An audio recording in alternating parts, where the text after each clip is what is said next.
සුබ දවසක් ප්‍රාර්ථනා කරනවා මේ වීඩියෝ එකත් එක්ක එකතු වෙලා ඉන්න ඔයාලා හැමෝටම. මම අද සූදානම් වෙලා ඉන්නේ අපස සාමාන්‍ය පෙළ විද්‍යා විෂය නිර්දේශයේ ජෛවගෝලීය පාඩම යටතේ එන නයිට්‍රජන් චක්‍රය ගැන ඔයාලට කියලා දෙන්න. හරි. ළමයි නයිට්‍රජන් චක්‍රය ඉගෙන ගන්න කලින් අපි දැනන් ඉන්න ඕනේ මොකක්ද චක්‍රයක් කියන්නේ කියලා. හරි. චක්‍රයක් කියුවම මොකක්ද ඔළුවට එන්නේ? චක්‍රයක් කියුවම ඔළුවට එන්නේ නිකන් රවුමක් වගේ නේ. හරි බලමු.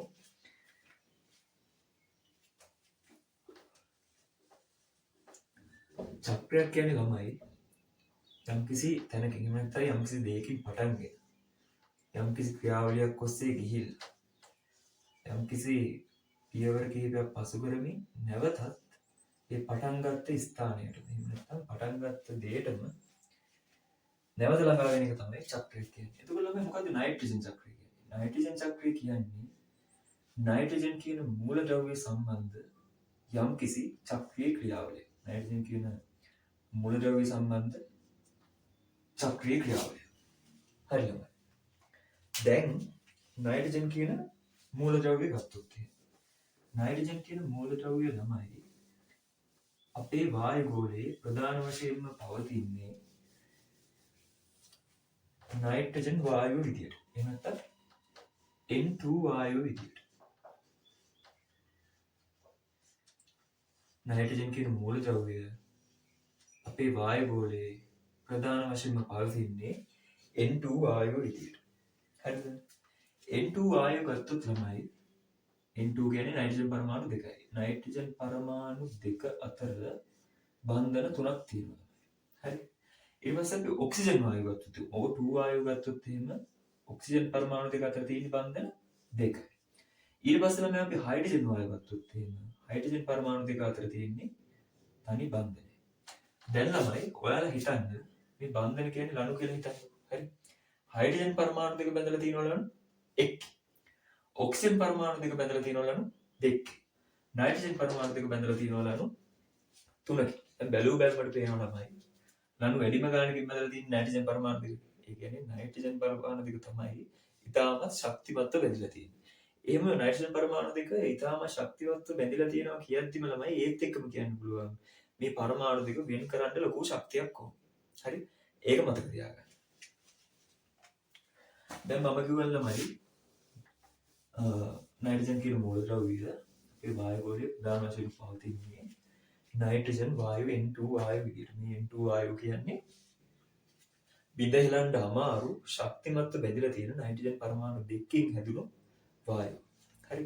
එතකොට ළමයි මේ නයිට්‍රජන් කියන එක සතුන්ට හා ශාක වලට ඕනිද? මොකද්ද මේක? නයිට්‍රජන් කියන මූලද්‍රව්‍ය ඕනිද? දැන් ළමයි ප්‍රෝටීන්. ප්‍රෝටීන ගත්තොත් එහෙනම් ප්‍රෝටීන වල මූලද්‍රව්‍ය සංයුතිය තමයි ළමයි කාබන්, ඔක්සිජන්, හයිඩ්‍රජන් හා නයිට්‍රජන්. ඒ කියන්නේ ප්‍රෝටීන වල නයිට්‍රජන් තියෙනවා. ඒ කියන්නේ ඔයාලට තේරෙනවනේ නයිට්‍රජන් කියන්නේ අපේ ඇඟට එහෙම නැත්නම් ශාක හා සතුන්ගේ දේහයට අවශ්‍ය පෝෂකයක්. මේ නයිට්‍රජන් කියන එක දේහයට වැදගත්. හරි. දැන් ওই නයිට්‍රජන් කියන එක ඔයාලා ළමයි ආහාර දාමයක් කියන්නේ මොකක්ද කියලා දන්නවද? ආහාර දාමයක් කියන්නේ පරිසරයේ ශක්තිය හා පෝෂක ගලා යන අණුපිළිවෙල. හරිද? දැන් අපේ ඇඟට පෝෂක ගලාගෙන එන මුල් ස්ථානය තමයි ළමයි ශාක. හරිද? ශාකයේ තමයි මොකක් හරි විදියකින් මේ වායු ගෝලයේ තියෙන නයිට්‍රජන් ටික අරගෙන ඉවරලා අපිට ප්‍රෝටීන් විදිහට හදලා දෙන්නේ. අපි ශාකාහාරයට ගත්තම අපේ ඇඟට ඒ නයිට්‍රජන් යනවා. හරි? ඒක මතක තියාගන්න. ඊළඟට බලමු. දැන් ළමයි එහෙනම් ওই නයිට්‍රජන් ඉස්සෙල්ලාම අවශෝෂණය කරන්නේ ළමයි ශාක විසින්. හරි? ශාක විසින් අවශෝෂණය කරලා එයාලා ප්‍රෝටීන හදනවා. ඒ ප්‍රෝටීන අපි ආහාරයට ගත්තම අපේ ඇඟට ඒ නයිට්‍රජන් යනවා. හරි? ශාක විසින් අවශෝෂණය කරන්නේ. හැබැයි ළමයි පොඩි ප්‍රශ්නයක් තියෙනවා නයිට්‍රජන්. නෑ නයිට්‍රජන් වල ප්‍රශ්නයක් නෙවෙයි ළමයි අපේ ප්‍රශ්නයක්. හරි නයිට්‍රජන් වල ප්‍රශ්නයක් නෙවෙයි. එහෙම නැත්නම් ශාක වල ප්‍රශ්න. ශාක වලට මෙන්න මේ නයිට්‍රජන් කියන වායු. හරි? ශාක වලට නයිට්‍රජන් අවශ්‍යතාවය සපුර ගන්න මේ නයිට්‍රජන් කියන වායුව මේ තියෙන ආකාරයෙන්ම අවශෝෂණය කරගන්න බෑ. හරිද? අවශෝෂණය කරගන්න බෑ. නමුත් ශාක වල නයිට්‍රජන් ඕනේ. එහෙනම් මොකද්ද මේ තියෙන ඔප්ෂන් එක ළමයි? හරි? තියෙන ඔප්ෂන් එක තමයි මේ නයිට්‍රජන් කියන වායුව ශාක වලට අවශෝෂණය කරගන්න පුළුවන් වෙනත් ආකාරයක් බවට පරිවර්තනය කරගන්න ඕනේ ළමයි. දැන් ශාක ගත්තොත් එහෙම ශාක ගොඩක් වෙලාවට ওই මූලද්‍රව්‍ය එක එක වර්ගද නයිට්‍රජන් ඇතුළු අනිකුත් මූලද්‍රව්‍ය අවශෝෂණය කරගන්නේ ළමයි මුල්. හරිද? ශාක මුල් තියෙන පස්සේ ඇතුලේ ළමයි. හරිද? එහෙනම් මේ නයිට්‍රජන් කියන වායුව පසේ තියෙන මොන හරි සංයෝග බවට පත් කරගන්නවා. ඒ ඉතින් ශාක මුල් හරහා නම් ගන්නේ මුල් තියෙන පසේ නම් මුලේ මේ ශාක මුලාශ්‍රිතව තියෙන පසේ තියෙන මොන හරි සංයෝග බවට තමයි නයිට්‍රජන් අඩංගු සංයෝග බවට තමයි මෙන්න මේ නයිට්‍රජන් වල පත් කරගන්න ඕන. එහෙම ළමයි පසේ තියෙන ප්‍රධාන නයිට්‍රජන් අඩංගු සංයෝග වර්ග තුනක් ගැන අපි කතා කරනවා ළමයි. හරිද? පළවෙනි එක තමයි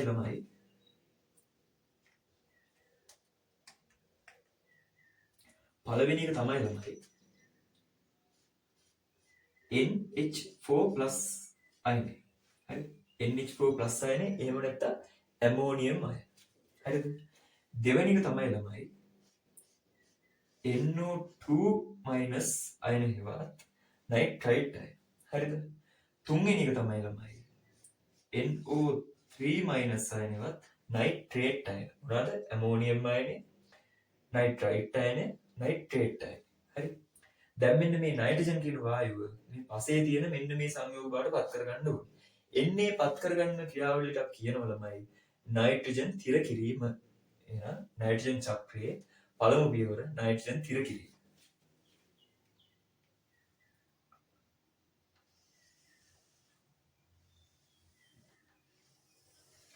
මේ නයිට්‍රජන් තිර කිරීම කියන එක ළමයි ප්‍රධාන වශයෙන් ආකාර තුනකින් තමයි සිද්ධ වෙන්නේ. නයිට්‍රජන් තිර කිරීම ප්‍රධාන වශයෙන් ආකාර තුනකින් සිද්ධ වෙන්නේ. හරි? මේ පියවර තමයි නයිට්‍රජන් තිර කිරීම. නයිට්‍රජන් තිර කිරීම. හරි? මම කියන්නේ නයිට්‍රජන් තිර කිරීම ප්‍රධාන වශයෙන් ආකාර තුනකින් සිද්ධ වෙනවා කියලා. හරිද? පළවෙනි ආකාරය තමයි ළමයි ජෛවීය තිර කිරීම. පළවෙනි ආකාරය ජෛවීය තිර කිරීම. ඒක කියවද්දිම අහද්දිම තේරෙනවා ළමයි. ජෛවීය කිව්වම කවුරු හරි ජීවියෙක් මේකට දායක වෙනවා ඇති කියලා හිතෙනවා. කවුරු හරි ජීවියෙක් දායක වෙලා තමයි මේක කරනවා. හරි? දෙවෙනි එක තමයි ළමයි වායුගෝලීය තිර කිරීම. ඒක ගැන මම ඔයාලට පස්සේ කියලා දෙන්නම්. හරි? තුන්වෙනි එක තමයි ළමයි කාර්මික තිර කිරීම. ඒකත් ඔයාලට අහද්දි දැනෙනවා මේක මොකක් හරි කර්මාන්ත ශාලාවක් සම්බන්ධ එහෙම දෙයක් වෙන්න ඇති කියලා. හරි? අපි එකින් එක බලමු. හරි? පළවෙනි එක මම කිව්වා ජෛවීය තිර කිරීම.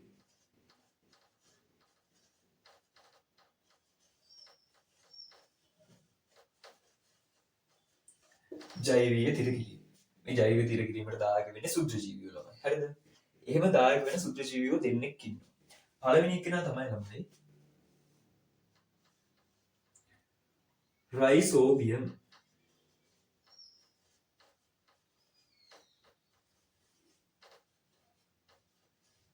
රයිසෝබියම් කියන සුද්ධ ජීවිය.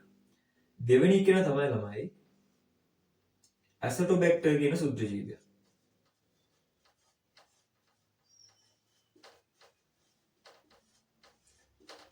හරි? ජෛවීය තිර කිරීමට දායක වෙන්නේ රයිසෝබියම් කියන සුද්ධ ජීවිය, ඇසටෝබැක්ටර් කියන සුද්ධ ජීවිය.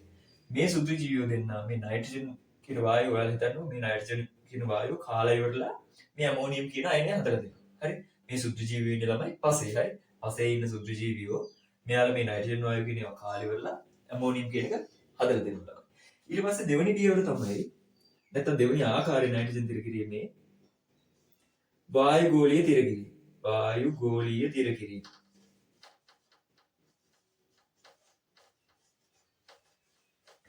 මේකෙදි වෙන්නේ ළමයි මේක සිද්ධ වෙන්නේ වායුගෝලයේදී. හරිද? දැන් මම කියවන ළමයි නයිට්‍රජන් වායුවේ නයිට්‍රජන් පරමාණු දෙක අතර ත්‍රිත්ව බන්ධනයක් තියෙන්නේ. ත්‍රිත්ව බන්ධනය ඉතාම ශක්තිමත් කියලා. හරිද? ඒ කියන්නේ ඒක බිඳින්න ලොකු ශක්තියක් ඕන ළමයි. දැන් වායුගෝලීය සාමාන්‍ය තත්ත්වයේ තියෙද්දී මේ නයිට්‍රජන් වායුවේ මේ නයිට්‍රජන් පරමාණු දෙක අතර තියෙන බන්ධන බිඳින්න තරම් ශක්තියක් නෑ ළමයි. හැබැයි අකුණු ගන්න වෙලාවවලදී අකුණු අවස්ථාවලදී ළමයි අකුණු නිසා ලොකු විද්‍යුත් ශක්තියක් නිදහස් වෙනවා. හරිද? ඒ විද්‍යුත් ශක්තිය නිසා ළමයි අකුණු ගහද්දී ඒ විද්‍යුත් ශක්තිය නිසා මෙන්න මේ නයිට්‍රජන් වල මේ ත්‍රිත්ව බන්ධනය බිඳෙනවා. බිඳිලා ඉවරලා නයිට්‍රජන් පරමාණු නිදහස් නයිට්‍රජන් පරමාණු දෙකක් හැදෙනවා. හරිද? නිදහස් නයිට්‍රජන් පරමාණු දෙකක් හැදෙනවා. මේක වෙන්නේ ළමයි වායුගෝලී නයිට්‍රජන් විතරක් නෙවෙයි තියෙන්නේ. තව වායුත් තියෙනවා. දැන් ළමයි ওই නයිට්‍රජන් දැන් මේ බිඳුණු මේ බන්ධනයේ විදිහට හැදෙන නයිට්‍රජන් පරමාණු අතර ඔක්සිජන් පරමාණු තියෙනවා ළමයි. හරි. මේක විදුන ගමම ළමයි. මෙන්න මේ හැදුණු නයිට්‍රජන් තනි පරමාණුව ටක් ගාලා මේ ඔක්සිජන් පරමාණුවක එක්ක සම්බන්ධ වෙනවා ළමයි. එහෙම ඔක්සිජන් පරමාණුවක එක්ක සම්බන්ධ වෙලා ළමයි හැදෙනවා නයිට්‍රජන් මොනොක්සයිඩ්. නයිට්‍රජන් මොනොක්සයිඩ් කියන වායුව හැදෙනවා. මොනොක්සයිඩ් කියන්නේ මොනෝ කියන්නේ එකයි වෙන්නේ. මොනෝ ඔක්සයිඩ්. නයිට්‍රජන් ඔක්සිජන් එකයි නයිට්‍රජන් මොනොක්සයිඩ්. හරි. හැබැයි ළමයි මේ නයිට්‍රජන් මොනොක්සයිඩ් කියන එක අස්ථායි. ඒ කියන්නේ අස්ථායි කියන්නේ ස්ථිරව පවතින්නේ නැහැ ළමයි. හරි. ගොඩක් කල් පවතින්නේ නැහැ. එයා වෙන සංයෝගයක් බවට පත් වෙන්න තමයි බලන්නේ ළමයි. ඒ නිසා දැන් තව ඔක්සිජන් පරමාණු තියෙනවා මේ ආවතු. මෙයා ටක් ගාලා මේ තව ඔක්සිජන් පරමාණුවක් එක්ක එකතු වෙනවා. එකතු වෙලා හදනවා NO2 කියන වායුව. එකතු වෙලා NO2 කියන වායුව හදනවා. NO2 එහෙම නැත්නම් නයිට්‍රජන් ඩයොක්සයිඩ්. ඩයි කියන්නේ දෙකයි, මොනෝ කියන්නේ එකයි, ඩයි කියන්නේ දෙකයි ළමයි. නයිට්‍රජන් ඔක්සිජන් දෙකයි, නයිට්‍රජන් ඩයොක්සයිඩ්. දැන් ළමයි ඔක වායු ගෝලයෙන් තියෙන්නේ. ඔය වායු ගෝලයේ තියෙන ජල වාෂ්ප තියෙනවා ළමයි. වායු ගෝලයේ තියෙන ජල වාෂ්පත් එක්ක එකතු වෙලා ඉවරලා මෙන්න මේ නයිට්‍රයිට් කියන සංයෝගය හදනවා. හරි. මේක වායු ගෝලයේ ජල වාෂ්පත් එක්ක එකතු වෙලා නයිට්‍රයිට් කියන සංයෝගය හදනවා. දැන් වායු ගෝලයේ ජල වාෂ්පත් එක්ක එකතු වෙලා වල දැන් වැස්ස විදියට ඒක බිමට වැටෙනවා. එතකොට අන්තිමට ඒක පසේ තමයි නතර වෙන්නේ. මේ තුල තියෙන පසේ හරි. ඊට පස්සේ ළමයි ඔන්න අකුණු ගහද්දී තමයි ළමයි වායු ගෝලයේ තිර කිරීම වෙන්නේ. ඔයාලා ඒක මතක තියාගන්න. ඊට පස්සේ තුන්වෙනි ආකාරය තමයි ළමයි කාර්මික තිර කිරීම.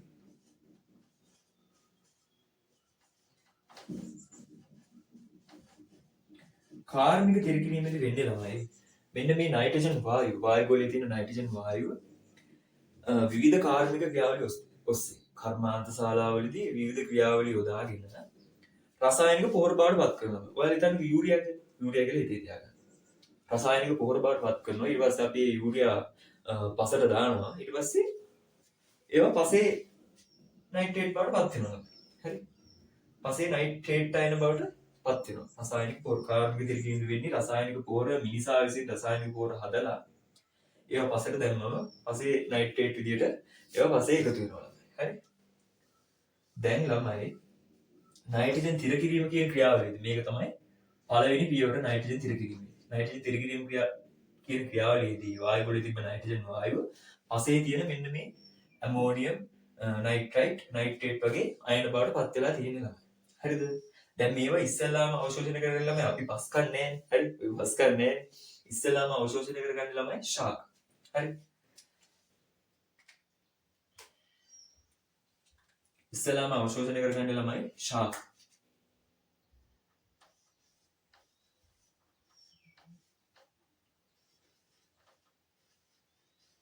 හරි? හැබැයි ළමයි දැන් මෙහෙම තුනක් හැදුනට ශාක වල පොඩි ප්‍රශ්නයක් තියෙනවා ළමයි. හරිද? ශාක වලට ගන්න පුළුවන් මෙන්න මේ නයිට්‍රේට් කියන එක විතරයි ළමයි. NO3- කියන එක විතරයි ශාක වලට ගන්න පුළුවන්. එහෙම නැත්නම් මේ විතරක් ශාක හිතලම මේ දෙක ගන්න නැහැ. ගන්නේ මේක විතරයි. ශාක එන ලොකු ලයින් දීලා ගන්නේ නයිට්‍රේට් එක විතරයි. හරි? දැන් මේක විතරයි නම් ගන්න ළමයි. මේ දෙකක් හැදිලා තියෙන අපරාධෙනේ. හරි? මේ සුද්ධ ජීවිව අයියෝ මේ අකුණු ගහද්දී හැදුන දෙක අපරාධ. හරි?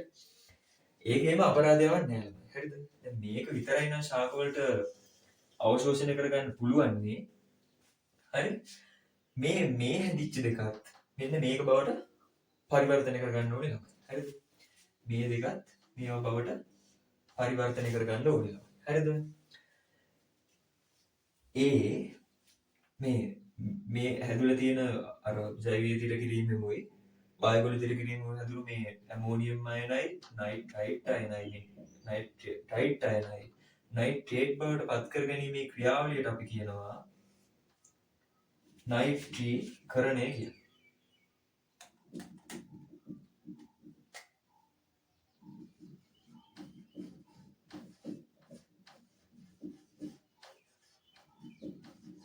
ඒක තමයි නයිට්‍රීකරණය. හරි? මතක තියාගන්න ලේසි ළමයි. හරිනේ. නයිට්‍රේට් කිරීම නයිට්‍රීකරණය. නයිට්‍රේට් කිරීම මේ නයිට්‍රේට් කරලා මේව නයිට්‍රේට් කරලා. නයිට්‍රේට් කිරීම නයිට්‍රීකරණය. එහෙම මතක තියාගන්න ළමයි. හරි.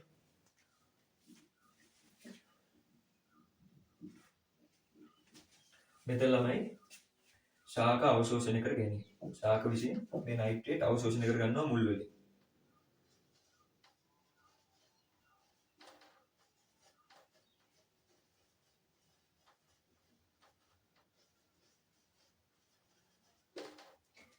ඊළඟට ළමයි දැන් ශාක දැන් අවශෝෂණය කරලා තියෙන දැන් මේ හදාගත්ත නයිට්‍රජන් ටික ළමයි තියෙන්නේ මේ ශාකේ. හරි.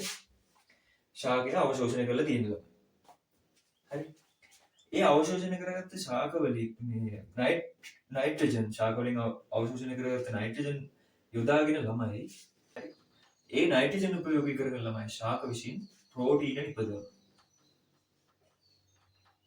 ශාක විසින් ප්‍රෝටීන නිපදවනවා. දැන් මේ ප්‍රෝටීන මොකද්ද කරන්නේ? සතු.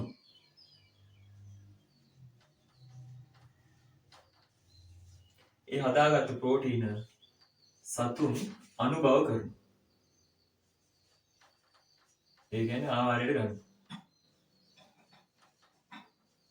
දැන් ළමයි මේ ශාක හදපු ප්‍රෝටීන් ටික තියෙන්නේ ඒ වගේ කොටසක් අපි ශාකයක් ගත්තොත් එහෙම ශාකයේ කොටසක් ගන්න ළමයි ශාකයේ හැම කොටසම කන්නේ නැහැ නේ අපි. හරි. අනුභව කරනවා. ඊට පස්සේ නයිට්‍රජන් ටික තියෙන්නේ දැන් ළමයි සතුන් ගාව. හරිද? ඊට පස්සේ මේ සතුන් දිනපතා යම් නයිට්‍රජන් ප්‍රමාණයක් මේ ශාක වලින් අපි ආහාරයෙන් ගත්ත නයිට්‍රජන් වලින් යම් නයිට්‍රජන් ප්‍රමාණයක් මල ද්‍රව්‍ය විදියට මූත්‍රාවියට අනිකුත් බයස්ත්‍රාව්‍ය ද්‍රව්‍ය විදියට ළමයි පරිසරයට පිට කරනවා ළමයි. හරිද? පසට කියමුකෝ ළමයි. මල ද්‍රව්‍ය විදියට බයස්ත්‍රාව්‍ය ද්‍රව්‍ය විදියට පසට පිට කරනවා.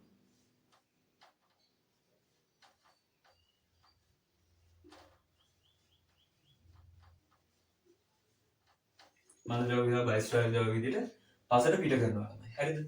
ඊට පස්සේ පසේ තියෙන කාබනික සංයෝග බවට පත් වෙනවා ඒක. පසේ නයිට්‍රජනීය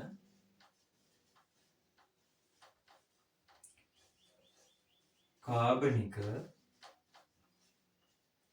සංයෝග ඊට පස්සේ ඒවා මල ද්‍රව්‍ය බහිස්ත්‍රාව්‍ය පසේ තියෙන නයිට්‍රජනීය කාබනික සංයෝග කියන්නේ නයිට්‍රජන ලැබු කාබනික සංයෝග. හරි. දැන් ඔය සතුන් අර ගත්ත නයිට්‍රජන් ඔක්කොම පිට කරේ නෑ ළමයි. දැන් අපේ ඇඟේ තියෙන්නේ මේ පේශි කියලා කියමු. ප්‍රෝටීන් නේ. හරි. ප්‍රෝටීන විදිහට දැන් ප්‍රෝටීන වල නයිට්‍රජන් තියෙනවා. යම් කිසි නයිට්‍රජන් ප්‍රමාණයක් ගබඩා වෙලා තියෙනවනේ. අපි ඔක්කොම පිට කරන්නේ. ඒ ගබඩා වෙලා තියෙන ටික ළමයි කොහොමද පසට එකතු වෙන්නේ? ඒ ගබඩා වෙලා තියෙන ටික ළමයි පසට එකතු වෙන්නේ අපි මැරිලා කවදා හරි අපි පොළොවට පස්සලා ගිය දවසේ තමයි. හරි. පොළොවට ගිරාපත් වෙලා ගියාම තමයි ඒක මේ පසට එකතු වෙන්නේ. එහෙනම් ඉතිරි වෙන අනිත් ආකාරය තමයි මිය යාම. අපේ ඇඟේ තියෙන ඔක්කොම ප්‍රෝටීන් ටික පසට එකතු වෙනවා. දැන් සතුන් විතර නෙවෙයි ළමයි මිය යන්නේ. ශාකත් මිය යනවා. ශාක වල ඉතිරි වෙලා තිබ්බ ප්‍රෝටීන් ටික පසේ නයිට්‍රජනීය සංයෝග බවට පත් වෙනවා. දැන් ළමයි පසේ නයිට්‍රජනීය කාබනික සංයෝග වල තමයි මේ ආපු නයිට්‍රජන් ටික තියෙනවා. දැන් ඔය ටිකට කරන්න දෙන්නේ නැහැ ළමයි. ඔය පසේ තියෙන නයිට්‍රජනීය කාබනික සංයෝග මේවා නෙවෙයි ළමයි. වෙන සංයෝගවල. දැන් ඔය ටිකට කරන්න දෙන්නේ නැහැ. ඕනනම් ළමයි පුළුවන් මේ ටික N2 කරලා දාන්න කෙලින්. හැබැයි එහෙම N2 කරලා දැම්මොත් එහෙම ළමයි අපරාධයක් ළමයි. දැන් මෙච්චර ලොකු චක්‍රකින් ඇවිල්ලා මේ මෙතෙන් එනකන් අපි කාය යවන්නේ. ඒ නිසා එහෙම අපරාධ කරන්නේ නැහැ ළමයි. මේ පසේ තියෙන කාබනික සංයෝග ටික ඔයාලා හිතන්න යූරියා කියලා. දැන් අපි බහිස්ත්‍රාව කරන යූරියා. ඒවා දැන් පසට ගියාම පසෙත් යූරියා තමයි. ඒවා කියලා හිතන්නකො. මේ පසේ තියෙන කාබනික සංයෝග ටික නැවත පත් කරනවා මෙන්න මේ ඇමෝනියා බවට.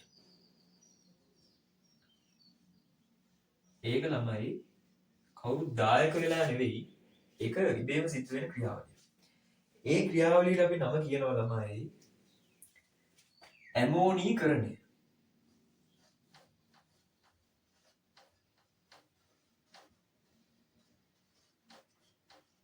ඇමෝනීකරණය. ඇමෝනියම් මේ අයනේ ඇමෝනියම්නේ. ඇමෝනියම් කිරීම ඇමෝනීකරණය.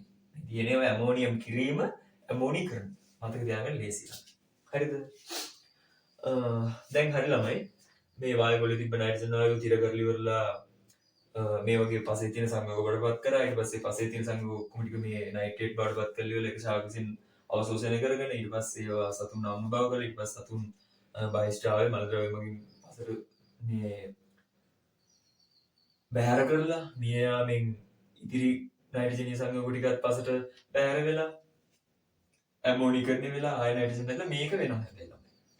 නමුත් ළමයි දැන් මේ ක්‍රියාවලිය වෙද්දි ළමයි මේ වායුගෝලයේ තියෙන නයිට්‍රජන් වායුව ආය හැදුන්නේ නැහැ ළමයි. කොහෙදවත් නයිට්‍රජන් වායුව හැදුන්නේ නැහැ. මේක භාවිතා වෙනවා විතරයි. කොහෙදවත් හැදුන්නේ නැහැ ආපහු ළමයි. ආය කොහෙදවත් අපි නයිට්‍රජන් වායුව දුන්නෙත් නැහැ. හරිද?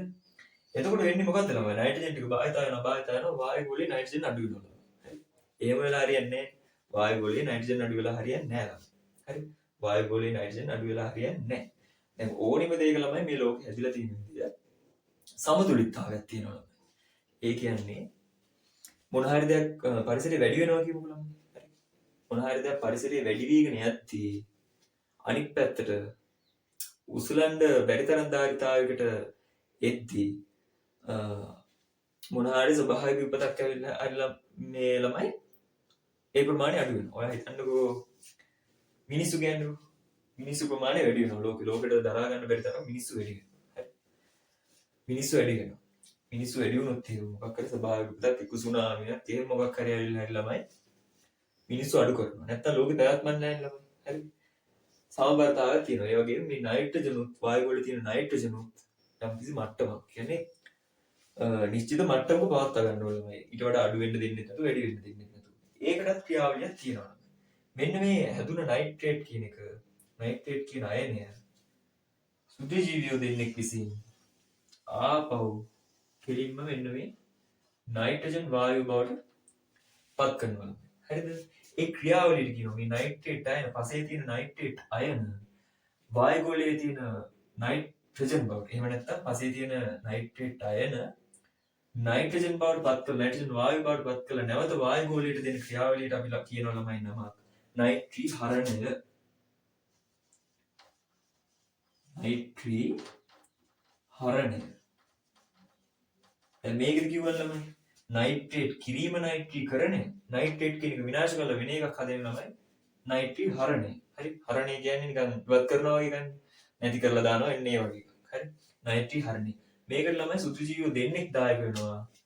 පළවෙනි සුද්ධජීවියා තමයි සියුඩෝමොනාස්.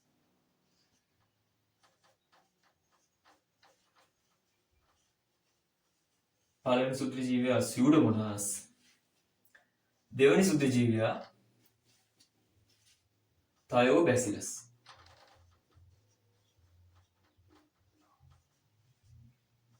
පළවෙනි සුද්ධජීවියා සියුඩෝමොනාස්. දෙවැනි සුද්ධජීවියා තයෝබැසිලස්. සෝරි ළමයි මට මේ මෙතන සුද්ධජීවියෝ දෙන්න කියන්න බැරුණා ළමයි. මේ පස්සේ තියෙන ඇමෝනියම් අයන මේ නයිට්‍රයිට් අයන නයිට්‍රේට් බවට පත් කිරීමේ ක්‍රියාවලිය නයිට්‍රීකරණය කියලා කියනවනේ. මේ පළවෙනි පියවරට දායක වෙන්නේ ළමයි නයිට්‍රෝබැක්ටර් කියලා සුද්ධජීවී. මේ නයිට්‍රෝසොමනස්. නයිට්‍රෝසොමනස්. මේ පළවෙනි පියවරට දායක වෙන ළමයි නයිට්‍රෝසොමනස් කියන සුද්ධජීවී. මේ දෙවෙනි පියවරට දායක වෙන ළමයි නයිට්‍රෝබැක්ටර් කියන සුද්ධජීවී. නයිට්‍රෝබැක්ටර්. නයිට්‍රෝසොමනස් කියන සුද්ධජීවියා පස්සේ තියෙන ඇමෝනියම් අයන නයිට්‍රයිට් අයන බවට පත් කරනවා. ඊට පස්සේ ඒ නයිට්‍රයිට් අයන ටික නයිට්‍රෝබැක්ටර් කියන සුද්ධජීවියා නයිට්‍රේට් බවට පත් කරනවා. මේ දෙන පිළිවෙලින් මතක තියාගන්න ළමයි ඈ. ඕක තමයි ළමයි නයිට්‍රජන් චක්‍රය කියලා සරලව කියන්නේ. ඊට පස්සේ ළමයි ඔයාලා තව දෙයක් දැනගන්න ඕනේ. දැන් ළමයි මේ නයිට්‍රජන් චක්‍රය කියන එක මේ හැමදේම ළමයි ස්වභාවිකවම වෙන දේවල්. හරි? මිනිස් බලපෑමකින් තොරව ස්වභාවිකවම වෙන දේවල්. හැබැයි ළමයි මෙතන එකක් තියෙනවා ළමයි මිනිස් බලපෑමෙන් සිද්ධ වෙන දෙයක්. මෙන්න මේ කාර්මික තිරකිරීම කියන එක. කාර්මික තිරකිරීම එහෙම නැත්නම් රසායනික පොහොර කියලා කියන්නේ. රසායනික පොහොර. ඒකට ළමයි මිනිස්සු මැදිහත් වෙලා කරන්නේ.